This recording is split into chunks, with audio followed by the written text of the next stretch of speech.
Right. So this, I just,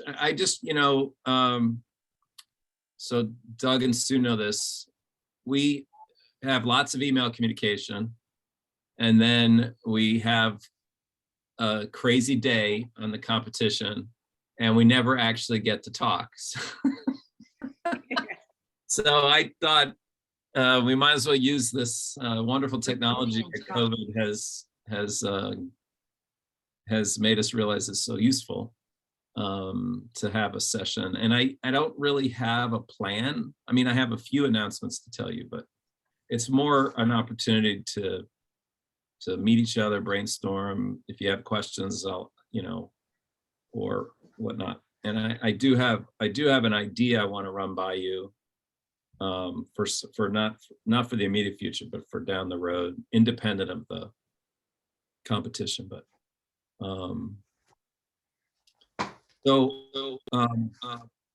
don't know. We're getting an echo. Why is there an echo? That's weird. There's John. You're back. All right. So I don't know who else is coming. People said they might drop in at different times. So I'm just gonna, if I have to repeat myself later and you guys drop off if you get to the point where you need to go, that's fine. So we're all set to do this in person, almost completely normally. Right now, unless something dramatic happens in the next 2 months, we'll be in person. Everyone will have to wear a mask. That's a policy at Villanova, whether you're vaccinated or not. Now, obviously, you can take your mask off to take a drink of water or sip your coffee or whatever, but or if you're eating. But other than that, and we're gonna have breakfast like we normally do. I'm thinking about, just because of COVID, and it might be something we want to do regularly after COVID. There's a gigantic tent outside of Driscoll Hall where our plenary sessions are, and it's heated.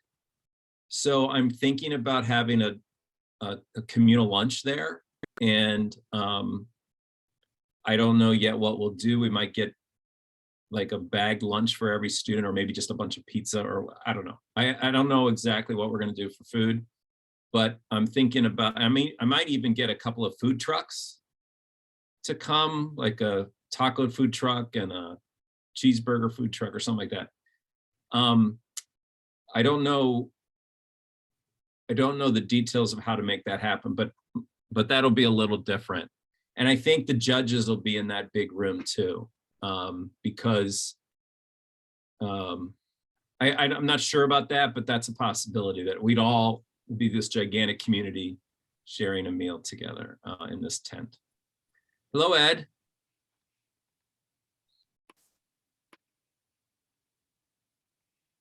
So that's the only really, I don't anticipate there being any other COVID related restrictions. We're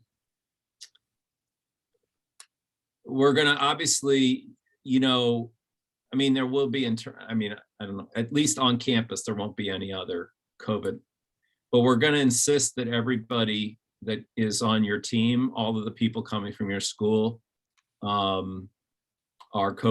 obviously COVID free. I'm not sure how to do that.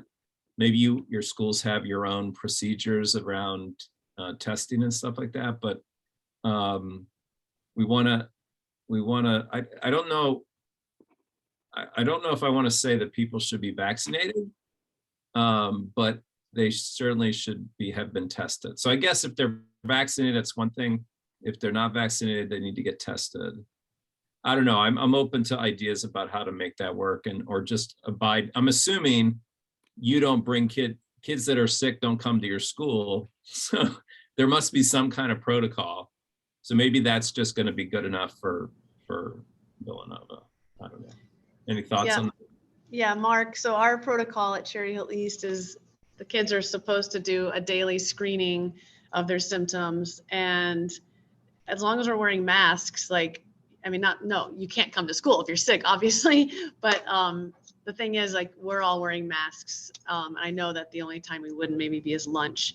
I'll just say that there have been no issues. I mean, they kids have communal lunch here. There have been no issues. I would say in our community, most of the kids are vaccinated, especially the kids who are doing the ethics team. So the protocol for us is they wear masks all the time when they're inside, unless they're eating. And that's what our kids are accustomed to. And if they are feeling sick at all, then they are not to come to school. So that's what we do at East. That's probably pretty typical, right? I think Yeah, so. I think so too, yeah. Yep, same with Upper Darby, same thing. If Okay. if they have symptoms, they don't come to school. And yeah, we all wear masks except when eating. Yeah, I am doing some research with the people that are responsible for the compliance issues, so that the waiver that every student has to sign, all that stuff. There may be COVID-related compliance issues that I just got to get clarified with the legal people. But in terms of Villanova standard policy, all visitors have to, the only thing they ask visitors to do is wear a mask while they're on campus, in buildings. If they're outside of the building and not jammed in with other, if they're jammed in with other people outside, they're supposed to wear a mask. But they have to wear a mask when they're in the building. So I assume that will count for high school students too. So I'm hoping to have the waiver to you by the first week of January, so you can start working on that. So let me. Heather, the way that works, I don't know how much you got filled in about that waiver thing. So there's a waiver that each student fills out and their guardian or parent signs. It's simply the standard waiver of responsibility. We used to ask for like medical insurance. It doesn't include that anymore. It's just, the contact information is all they want. Now, independent of that, I have to create, here, Hope's trying to get on and she's using the old link. So let me email her this new link.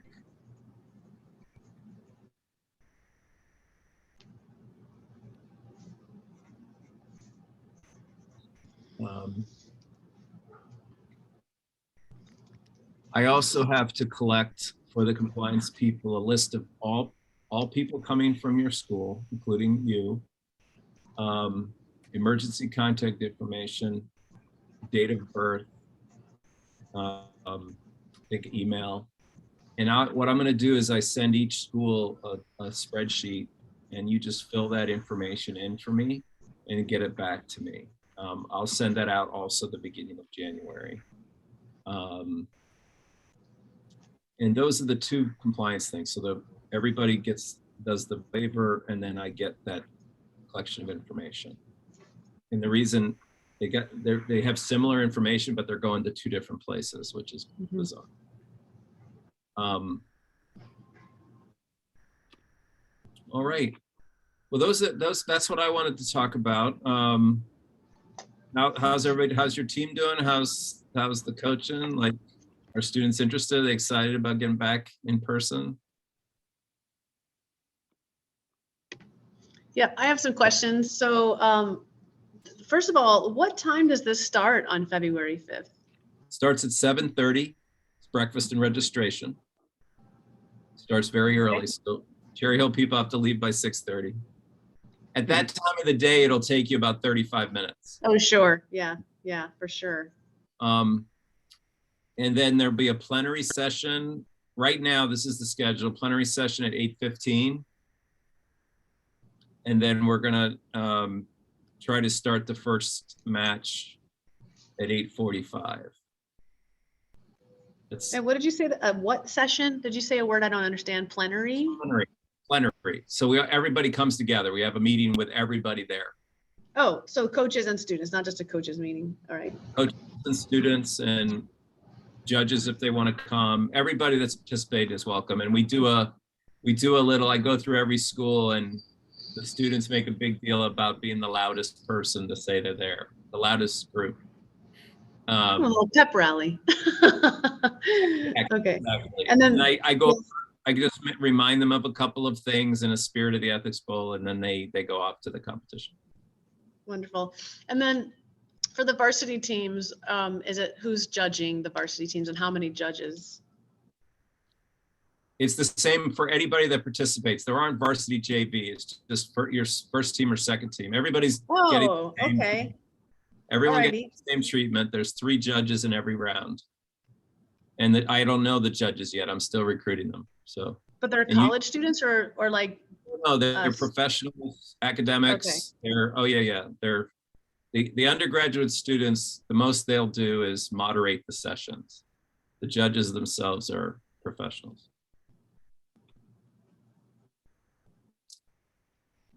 And most of them, they're almost all have done it for years now. So they're good. Okay, so 3 judges.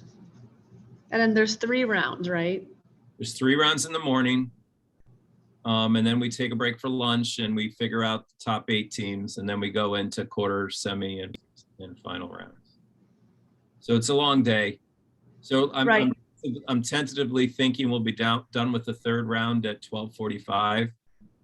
And then we're doing a lot of things electronically now. We learned from the virtual bowl that we can use computers much more effectively than doing it all by hand. So we'll know the top 8 teams pretty quickly. So we'll do a plenary at either 1:30, 1:45, and then start the competition right away. And so, And then how many finalists do you choose to go to nationals? 1? Well, depends on how many schools register. There's a formula that they use. What's been happening recently, last couple of years, is that our winner then has to play another school right away, and it's done virtually to determine who represents which one of those 2 regions gets to go to nationals. And the reason is there's so many high schools involved now. It's something like 500 high schools across the country. So the regionals there's so many of them and there's only so many slots in the nationals. There's just so many spots they can have. So they've created this tiered approach to figuring out who gets a bid to nationals. Sorry, I have so many questions, but I'm new to this. Although I mean, the kids seem to know what's going on and it's not that difficult to figure out. But I also have a teacher, Mark Perlott, who used to help in the past. Yes. And he's been to Villanova and to nationals before, so he's also helping. Good. How do you determine how we can bring a second team? I know you said December 15th is that day. So December 15th. Okay, December 15th, I know how many schools are coming. Gotcha. I know how many teams I can accommodate. So the difference between the number of teams registered, the number of schools registered, and the number of teams I can accommodate. So let's say I can accommodate 18 schools. So that would be 9 simultaneous rooms. That's 27 judges. So if I can handle 18, that's kind of that's pushing it. I've done 21 before, but it's a nightmare. 18 is kind of the norm. So if there's 15 schools that have applied, have registered, then I only have 3 more spots. So then what I do is once at the end of business, so the end of the day of Friday, or of the 15th, I'll know how many teams I have. And I give it a grace period. I give it to overnight. And then early that morning, 9 a.m., I'll email everybody and say, I've got 3 slots. And then people tell me they want to bring a second team. Now, if I get more, if I have more second teams than I have slots, then I just do a random selection. All right. Hey, Mark, I got a quick I think you said in the email that we can bring our second team with us to watch, right? Absolutely. Yeah. Okay. John, you have a question? Yeah, sorry, my video's not working. It shuts the whole thing down, so I apologize, everybody. Okay. What about visitors like parents, et cetera? Are you discouraging that for any reason? Or is it anybody that wants to come can come as long as they're comfortable with the, wearing masks and being mindful? My first Or should we just- reaction is that makes me anxious. Okay. And it's not about the parents, it's about COVID. So, I'm not pushing one way or the other. I just want to be Right, able to tell my students. how about if we just hold off on that and I get some more That's fine. feedback from the university? So I'll let you know That's fine. that. And I'll I feel let no you, pressure. I think that some parents would want to come and they have come in the past, but they are all understanding. So don't feel pressure on that. At least, Okay. from well, I'll see if it matters.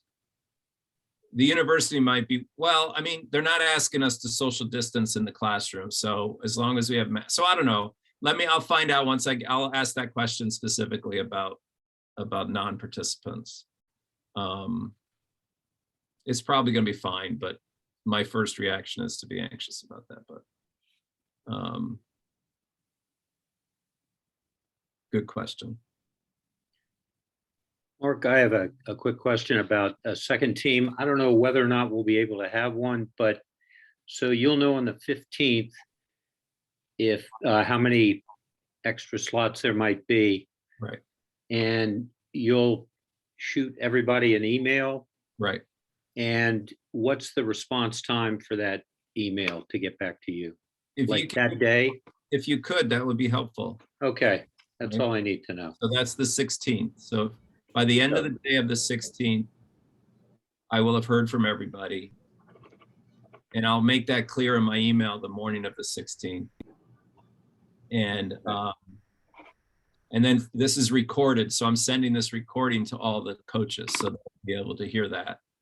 And like I said, if there's more than I need, then I'll do a random selection.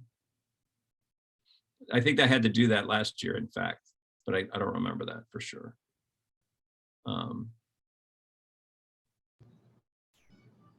Any indication of how many teams at this point? Like any idea, just so I can at least, I don't know.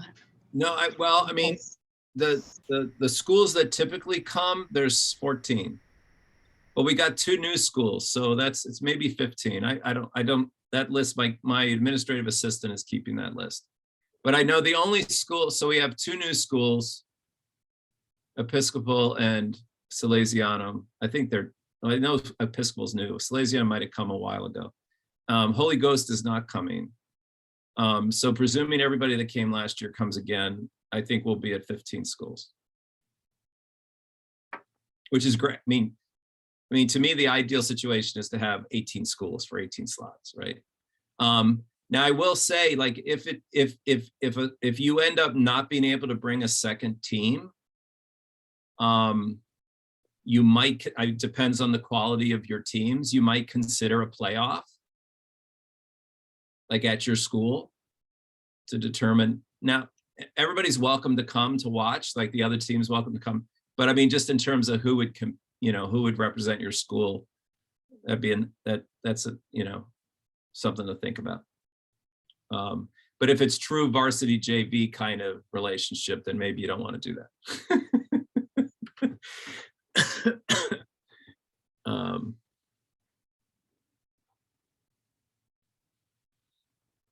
All right, well, I have an idea I wanted to throw out at you. It's a very, very, very, very embryonic idea. So don't hold me to I'm not making a commitment to anything. I just want to get your reaction. How do you think your students would respond if, and this might be a little harder for Cherry Hill and for Princeton. So how do you think your students would respond at a summer ethics workshop where they would come to Villanova for maybe, I have no idea, just to make it up, 4 hours a day, Monday through Friday. And they would work with ethics faculty to get really into ethics theory, and then maybe the last day would be an ethics bowl competition. Where, you know, where they would, and then we'd figure, we'd have to figure out teams based on how many people want to come. It'd be free, right? So I have an endowment that has significant numbers of dollars, and we're just been brainstorming things that might be possible. And this came up as an idea. I just thought I wanted to get so I got a thumbs up from Doug. How about the rest of you? Yeah, Okay. I think my kids would love that. You know, I don't know that they would all participate, but I definitely think some of them would be very, very interested in it. Right, John, how about the Conestoga students? Yeah, I mean, they're that kind of kid. They're interested in what college is because, you know, they're looking up at it. And I think that if I were to say, what do you all think about this? I think they'd all say, that's really cool. That sounds like a great opportunity. And I think that as you're considering that, they might not all be able to participate. Obviously, it's, you know, summer is tough for some families or this and that. Yeah. But if it was free and if it had, you know, Villanova is a known commodity and a great university, you folks have already had the experience in hosting an amazing bowl. So all thumbs up on my side too, as far as floating the possibilities. I think that's a wonderful idea. Okay. I think it'd be really great for the students, most importantly. I mean, I think it'd be great for the kids. All right. One Well, question on that. What time during the summer do you think it might be? oh, it could, I don't Haven't know. thought that far, huh? No. I'm telling you, it's an embryo. Okay, Doesn't even have a nervous system yet. okay. No, I think it's a great idea. Sounds like it has a heartbeat though. Right. Yeah, I was going to say the Supreme Court says you have to treat it equally. So, I mean, you know, probably earlier than later. Like school ends around, when does school end for you all? Like the third week of Like June? June 20th, June 19th ish. Yeah. So it's I mean, July would be safe. yeah, or even the end of June, last week of June or something. Yeah.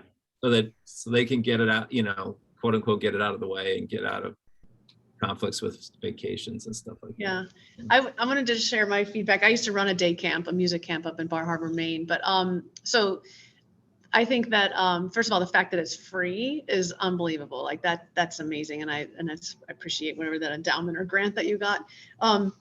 I find that like students tend to want to do things right away, just so that they can just keep the momentum of getting up and going to school. And if it means only 4 hours, that's very digestible. I think this is a fabulous opportunity for the kids. And also I have a question, would the coaches, like, would I be able to come and participate? Because I know that I would want to do that. And if I'm available, I could also get professional development for it probably, because it does relate it to my field. So, but fabulous idea. No, that's a good idea about the coaches. There might be even a kind of, well, it'd be interesting. I mean, that's a good idea. Yeah. I was just thinking that there could be like, when there's kind of content delivery, that could be a joint thing, but then you could split off depending upon. So Yeah, Mark, you might consider asking the participants to do a Google form or some kind of survey so that they can give you all the feedback that you're wondering about, like what would be the good time of year? Would you attend? Which days? And usually, like I've noticed that academic camps around here are usually 4 days. So Monday through Thursday or Tuesday through Friday. They're not usually like the whole week, just to soften the blow of a 5-day week, I guess. Right. Okay. All right. Well, so yeah, I'm looking for. I mean, I think we're going to have a great event, and I'm glad we're back in person. I mean, I don't. I mean, I worked on the high school ethics bowl on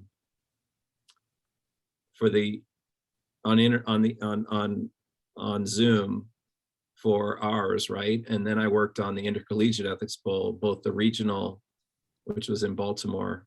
Well, it was on Zoom, but it was hosted in Baltimore. And then the nationals was on Zoom. And it was extraordinarily effective. Like, I mean, it was like amazing that we were able to pull this off and had very few technical glitches. So it's just, it was gratifying that we could still, obviously we'd rather be in person, but we could still do this thing even though there's a pandemic going on. So that's cool. I hope I mean, I'm wondering like what was the how'd your students feel? I mean, they seemed to be getting into it. I mean, just, you could feel it through the screen. What was the general feeling? Mark, my students were so overwhelmed with gratitude because so many other things were being canceled, and that they had the opportunity to develop a community and relationships and friendships because of just our practice and our meetings. And then also certainly through kind of like the stress and the anxiety that comes with competing and, you know, doing that together. They were talking about it for weeks on end, just how thankful they were and how impressed they were with that it could be done. So I think it was a tremendous feat, both locally with you folks and all the way up through the national, that people said, we're gonna do this thing and we're gonna make it work. Mhm. And I think even perhaps more so than in any other years, it was just so important to have it. Yeah. Because the students needed connections and they needed to socialize and they needed conversation, which they weren't necessarily having in other spaces. So yes, on all fronts, as far as like success within context, and thank you. Yeah, no, that's really important what you said about Agree with everything that was just said. Yeah, that's really, Me too. I'm glad we could pull it off. I'm interested, I'm gonna be, I'll just let you know, I'm interested in how, and I'm going back to February 5th, how it works for us on our end, because it's in person. Our semester starts January 10th. And for some reason, it felt like it was a lot easier to recruit people to be judges and moderators when it was on Zoom, because I had the whole country I could call on. Like I got judges for our event from Baltimore and Chicago, and you know, I mean, I was able, because it was virtual, right? Whereas, you know, there were people that usually come to the in-person who are judges who didn't feel comfortable judging on Zoom, and so I, you know, typically I have the whole fall to recruit. Now I mean, you know, I've been reaching out to people, and but I really only have 3 weeks once we get back to get things lined up. So it'll be interesting to see what kinds of stresses I have leading up to February 5th, and keeping my fingers crossed. But I think we're good. I mean, I think we're going to be fine. It's just that it's the holidays is a tough time to get people to pay attention to anything other than their grading and buying presents and wanting to get the hell away from their school. And so, Oops, sorry. yeah, go ahead, Sue. You're muted. Sorry, Mark. I had a question. I was just thinking, I don't want to forget. The one problem, the one issue that has been going on in our school, at least for me, and I know for the kids in the club, I think we're having trouble hearing each other with the masks on, hearing the case being rolled out, really, and also even like attention, focusing when you can't read people's lips. And my question is, I don't recall, believe it or not, whether or not we have microphones in these rooms when we compete. I can't seem to remember whether we do, but you might want to think about that if you don't, because it's really rough for us anyway. I don't know if you guys are having that same problem, but it's really rough. Some kids are just not loud and they have major masks going on, and you know, I'm having a heck of a time, but then again, I'm getting old, so part of it is me. But no, that's a good point. There are microphones in the plenary room where the final match takes place. But there aren't, the classrooms are not set up the classrooms are set up to record the class. They're not set up to And so those microphones pick up students speaking, but it's not directed back out at the crowd, you know what I mean? So I'd have to, that might be, yeah, I have to check. I'm not sure what we can do about that. I mean, now in some of the rooms, they are relatively close to each other, right? Remember some of those classrooms, they are, and maybe the larger rooms, those larger symposium kind of rooms where they have the tiered seats, they're farther away from each other. Maybe we can get microphones for there.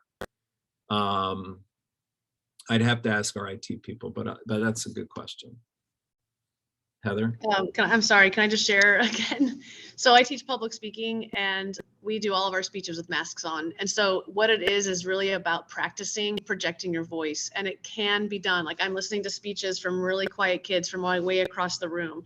And I think it's just because I'm used to doing that, and I just have to have them, they just have to practice like being heard. So if you as their coach can't hear them, then the judge is not going to be able to hear them, and it's only going to hurt them. So if you give them those motivators, those words that are like, if you can't be heard, then that's a problem. And so sometimes if you just practice as far away as possible to get them to practice. But I think, Mark, like logistically, that would be awesome to have microphones, but you just have to have the students, you just have to tell the students, this is what you need to do if you want to be heard and therefore advance into other rounds.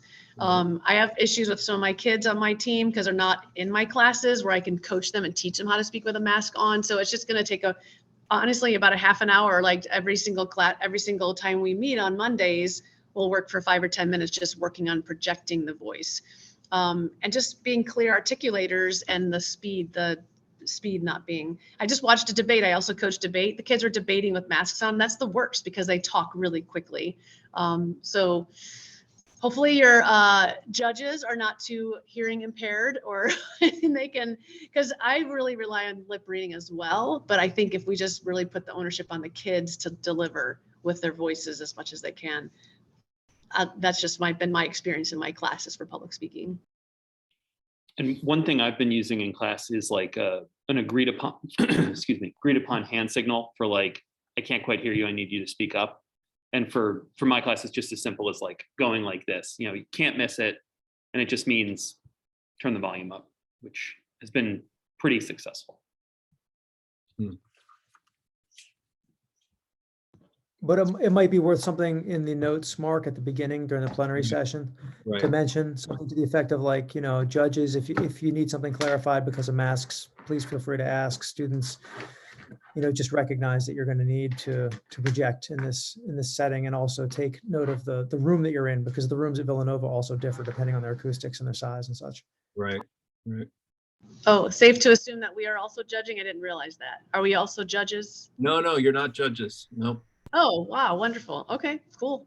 No, you just sit there and watch your team perform and be quiet. And no passing notes, none of that stuff. Counsel them. Practice audience decorum, proper decorum. Exactly. So.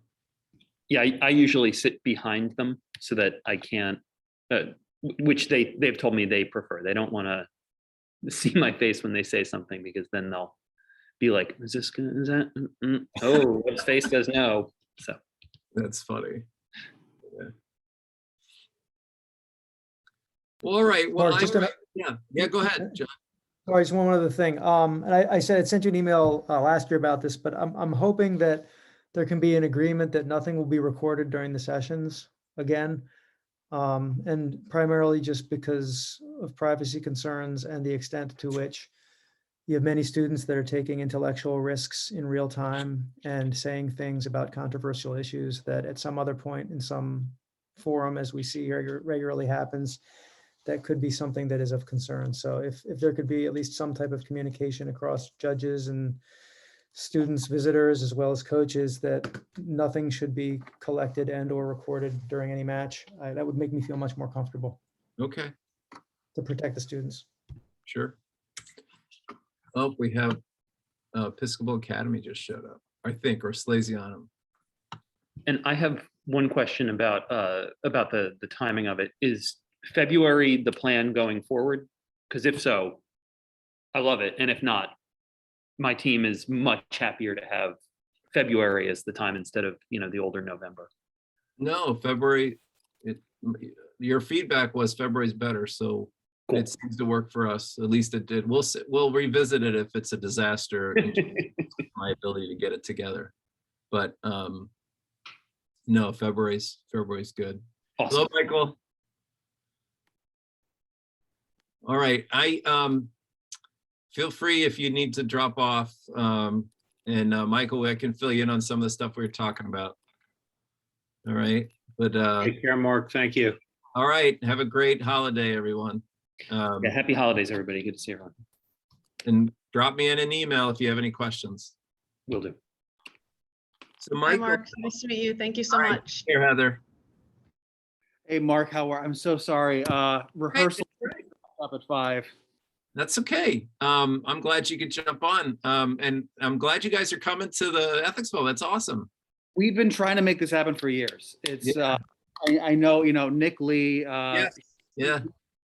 he's, like, this has been a hope of mine for a long time. And there's always just like been a conflict, but I think this is the year. So. Okay, great. And oh my God, I just blanked on his name. African-American fellow, worked at Villanova before he came to your place. Oh, Devon Jackson. Yeah. Devon, Jesus, I can't believe I forgot his name. Yeah. Devon's awesome. You got some great people there, Nick and Devon. Yeah. So, so let me just go through what we were talking about. And then if you have any questions for me, just let me know. Okay.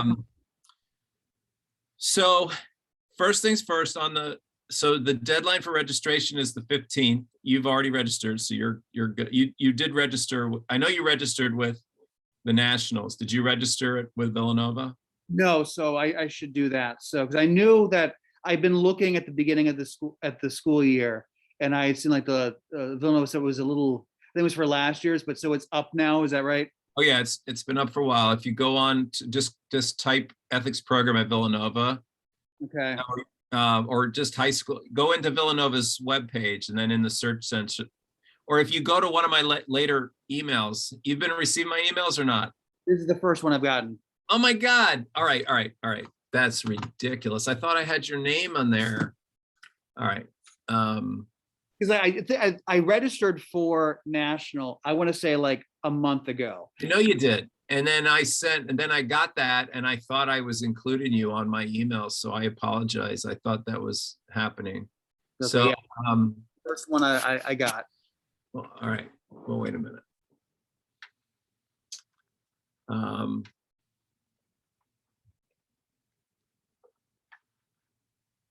If I can find it without taking too much time, I will send you. It has a link, but but it's easy to find. You go to Villanova's website, just in the search engine, type high school ethics bowl, and it'll come up. It's the registration page. Is there that one too? I'm sorry. Is there a fee for that registration? Fee is $35. And there's there's a credit card opportunity, or as long as the key is to be registered by the 15th. We got time. Okay. And then we can worry about the payment later if you have to do some kind of invoice or whatever. So once that's determined, once I know, so by the end of the day on the 15th, all the schools that are sending at least one team will be registered. And then if I can handle 18 competing teams. Okay. Given my physical limits. So if 15 schools register, that's 15 teams. I only have 3 spots left. So what I'll do is I'll send an email out to all the coaches, and you'll certainly be on that because you're on my distribution list now. Okay. To say, look, if you want to bring a second team, let me know by the end of today. And then if I have more than 3 teams left, if I have more than 3 teams who want to bring a second team, Okay. then I'm going to randomly select 3 schools from that group. So that's the first thing we talked about, is like that whole process. Secondly, COVID-related issues. Mhm. So at Villanova, the only requirement, well, it's not, the main requirement is that if you are vaccinated or you're not vaccinated, you must wear a mask when you are indoors. The only exceptions to that is to take a drink or if you're eating or whatever. There's Mhm. no social distancing requirement anymore. It's just the mask. Now Okay. that might change. I doubt it during the winter, but it might. Who knows? So we are going to have a relatively normal bowl. We are going to. I provide breakfast for everyone. So registration opens at 7:30 in the morning. We'll have continental breakfast like bagels and danishes and stuff like that. In the Villanova School of Business, which is Bartley Hall. Okay. In the first floor, there's a cafeteria, and we'll be there. Then we go over around 8:15. We go over to the building next door, which is the nursing college. They have a beautiful plenary session room, and that's where all the teams come together, all the coaches. And then I do a kind of rally. I go through every school, and every school screams as loud as they can that they're present. It's pretty fun. And then I'll just do a series of reminders about various rules, and then just remind them the spirit of this is civic dialogue.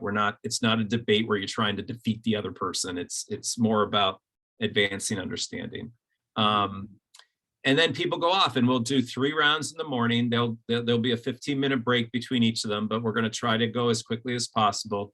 We should, the first rounds, those opening rounds should be done by 12:45. And then I'm going to have lunch, and in the past, we just sent everybody off to the cafeteria.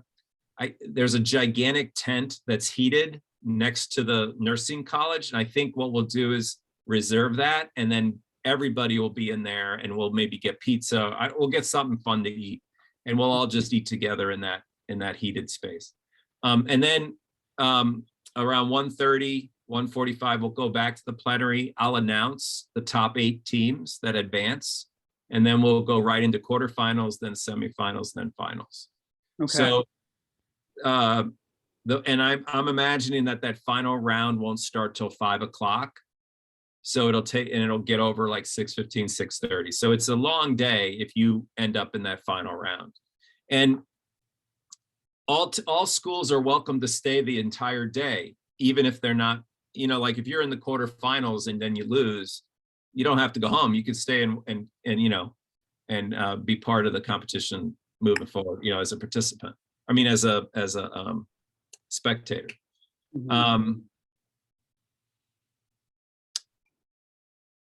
So a couple other things we talked about is, because everybody's going to have a mask on, we're going to really encourage coaches to practice being loud, especially for students that tend to be quiet. Like, they need to really project their voice and make it a point. Like, if they can't hear you, then you're not going to do well. So you need to project yourself.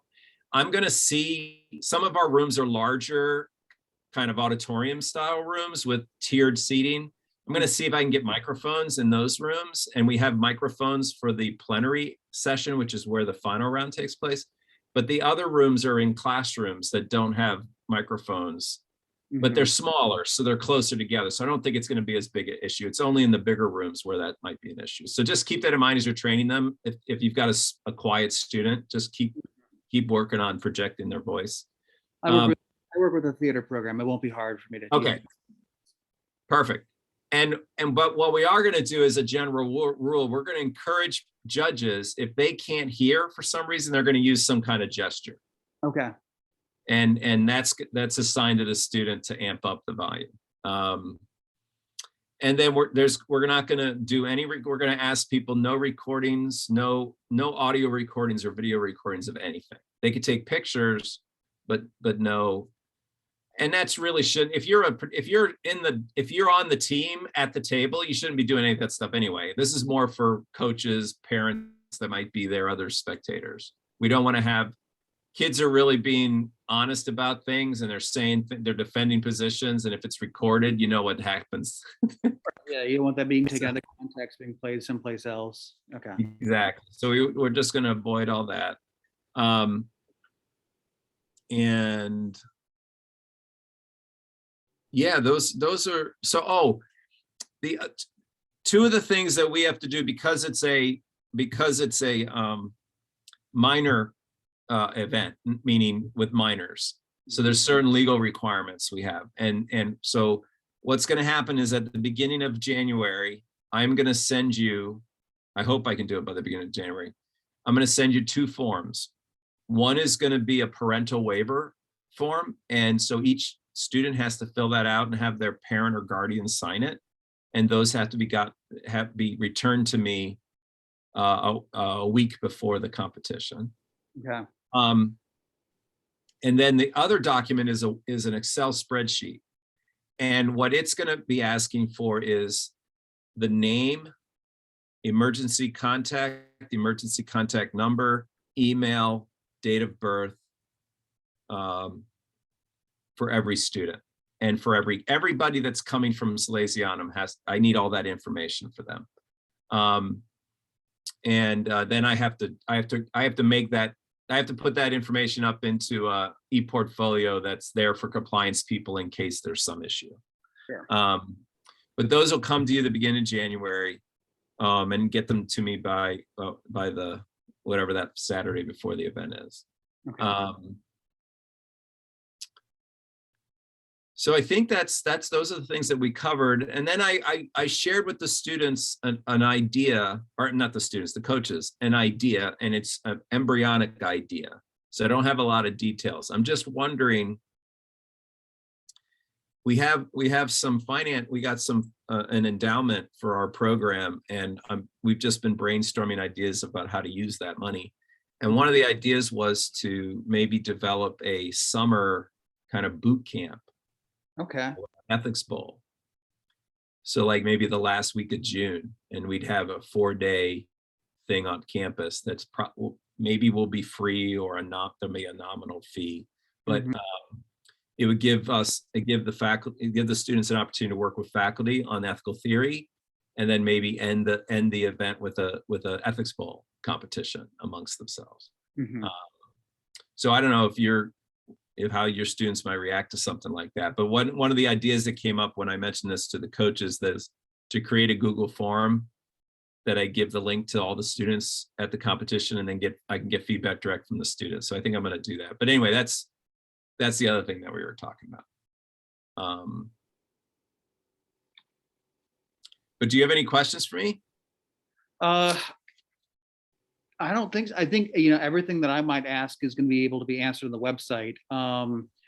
Just because like this is our very first time doing this. How many students can be on a team? I'm sure that's a very basic question, but no, 5. You can have as many students as you want on your team, but at the competition, only 5 can be seated. okay, only 5 can be, and that's for every single round, just those 5. You can change them in and out Oh, yeah. between rounds, but when a round begins, who's ever sitting there has to sit there the entire round.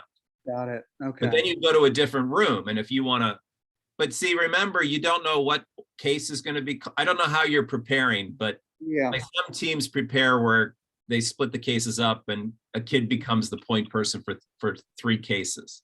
Sure. If you do that, and then you start switching people around in between rounds, you're running the danger of the kid who knows that case isn't sitting there. That's right. Yeah. You know what I mean? 5 per round. Okay. Yeah. So So you been- want to either everybody's familiar enough with every case, or you have the same 5 seated for every round, Got it. right? It's one or the other. That makes sense. So yeah, so once they're seated, they got to stay there. There's 5 of them. And once they're seated, they can't get up and go to the bathroom. I mean, they got to stay there for the whole round. They can't, and there's no electronic devices, none of that, no notes. They can start writing. There'll be scratch paper there. They can start writing notes once the case has been announced. And then they can pass notes to each other while they're presenting, right? They can do that too. But once that case is over, then all that scrap paper gets taken away and they're back to nothing, right? And they can have they can have a timer, like if they have a non-electronic timer, if Mhm. they, for themselves, but the moderator's timer is the official timer. Got it. So some schools will come with the timer because it's just, they're comfortable seeing the time move themselves, but they Okay. understand that that's not the official Got it. And so timer. all of these rules are spelled out on the website. Is that right? I'm gonna send you an email. It's gonna have the rules of the ethics. It's a memo that I wrote a while ago. It has all the rules. You read through that. You've got the cases, I'm assuming. Okay. I hope so by this time. And there'll also be some other links that you've already, it links to the national website. Mhm. But yeah, I'll get all that stuff to you. Now, have you talked to Nick at all about the ethics bowl? He is the one who like kind of got the ball rolling in terms of inspiring this, but I haven't spoken to him a lot this year about this particular event now. Because he's judged a couple of times. So he might give you a judge's perspective that might be helpful. Okay. Okay. Now if he judges this time, he will not judge Salesianum. That's right. Yeah. So like one of the things I do is ask judges, do you have any connections to any of these schools? And then I don't want any The- appearance of conflict of interest. Quite the conundrum at the ethics bowl for him to. Right. We don't want to have apparent conflicts of interest. Okay, I think that's it. I think a lot will be explained in the email. I will Okay. send you. And I'm sorry you haven't been getting the last few. But I'll get it to you. And if you get that stuff and you read through it and you still have questions, please reach out to me. Okay. Thank you. I appreciate that. All right. Well, I'm excited you all are coming. That's great. Great stuff. Hopefully, the first of many years, Awesome. that was the first year. Okay. All right, Michael, have a great holiday. Thank you. You too. All right. We'll see you later. Bye. Bye-bye.